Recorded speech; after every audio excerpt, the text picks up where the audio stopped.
मंत्री तानाजी सावंत यांनी अजित पवारांवर केलेल्या विधानावरून फडणवीसांनी खडेबोल सुनावलेत। कोणीही असेल त्याने जबाबदारीने बोलावं अशा शब्दात फडणवीस यांनी तानाजी सावंत यांचे कान टोचलेत।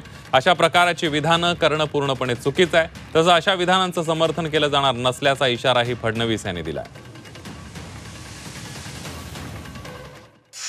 बघा, ते काय नेमकं बोलले आहेत, तिथे काय घटना घडली आहे याची मला कल्पना नाही आहे। त्यामुळे जी गोष्ट आपण बघितली नाही, ज्याची आपल्याला माहिती नाही, त्याच्यावर रिॲक्शन देऊन मला असं वाटतं की ते योग्य होत नाही। त्याची पूर्ण माहिती घेतल्यावर त्याच्यावर रिॲक्शन मी देईन। सरकारच्या प्रतिमेला तडा जातो वगैरे असं मी मानणार नाही, पण शेवटी कोणी असो प्रत्येकाने जबाबदारीनेच बोललं पाहिजे, कारण आपण 12 कोटी जनतेचे प्रतिनिधी आहोत।